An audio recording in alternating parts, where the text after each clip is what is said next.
All right. So this is the part where the main story revolves around Jane Eyre, who grew up an orphan, very, very poor. And she becomes a governess in a very, very wealthy man's mansion. And they end up falling in love. And here, Mr. Rochester is the name of the man here. He expresses his love and devotion to Jane Eyre. But Mr. Rochester actually has a deep, deep, dark secret that Jane considers to be very immoral.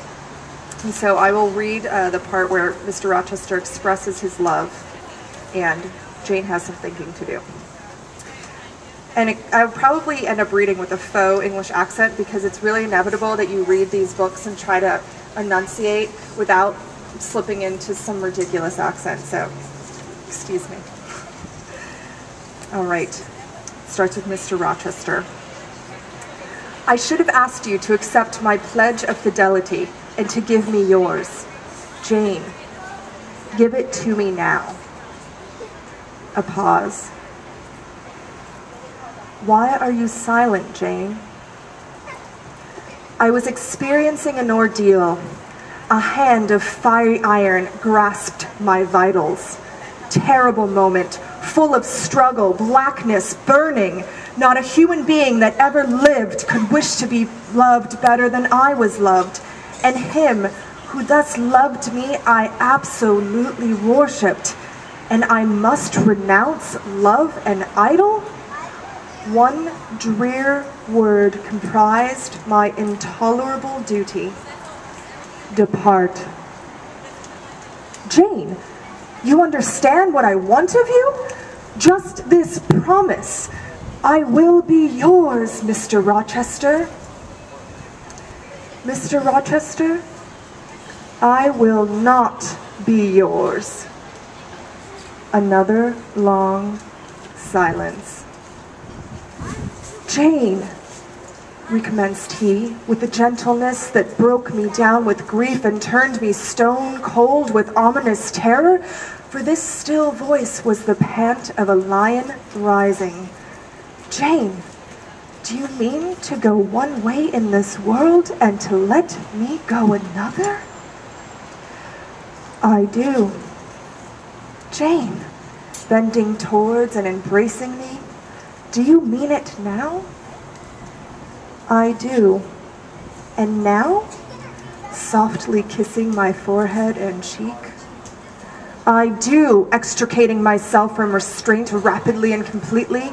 Oh, Jane, this is bitter. This is wicked. It would be wicked not to love me. It would to obey you. A wild look raised his brows, crossed his features. He rose, but he forebore yet. I laid my hand on the back of a chair for support. I shook, I feared, but I resolved. One instant, Jane, give one glance to my horrible life when you are gone. All happiness will be torn away with you. What then is left? For a wife I have but the maniac upstairs. As well might you refer me to some corpse in yonder churchyard. What shall I do, Jane? Where turn for a companion and for some hope? Do as I do. Trust in God and yourself. Believe in heaven. Hope to meet again there. Then you will not yield? No. Then you condemn me to live wretched and to die accursed? His voice rose. I advise you to live sinless, and I wish you to die tranquil. Then you snatch love and innocence from me? You fling me back on lust for a passion? Vice for an occupation? Mr. Rochester, I no more assign this fate to you than I grasp at it for myself. We were born to strive and endure. You as well as I. Do so. You will forget me before I forget you.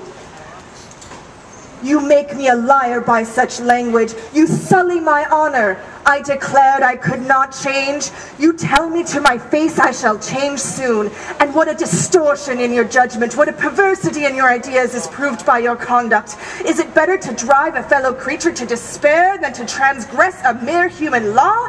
No man being injured by the breach, for you have neither relatives nor acquaintances whom you need fear to offend by living with me. This was true, and while he spoke, my very conscience and reason turned traitors against me, and charged me with crime in resisting him. They spoke almost as loud as feeling, and that clamored wildly. Oh, comply, it said. Think of his misery, think of his danger. Look at his state when left alone. Remember his headlong nature. Consider the recklessness following on despair. Soothe him, save him, love him. Tell him you love him and will be his. Who in the world cares for you, or who will be injured by what you do? Still, indomitable was the reply.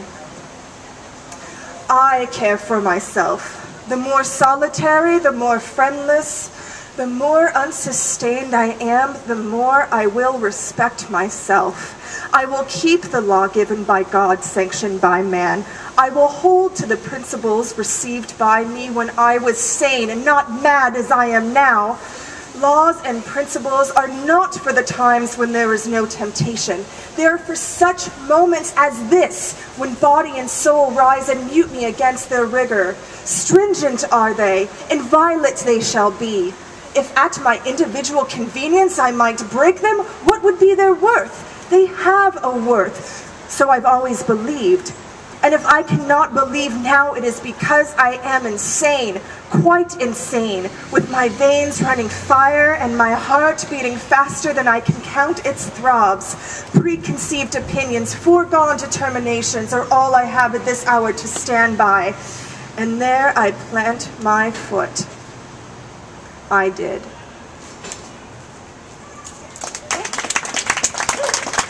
Thank you.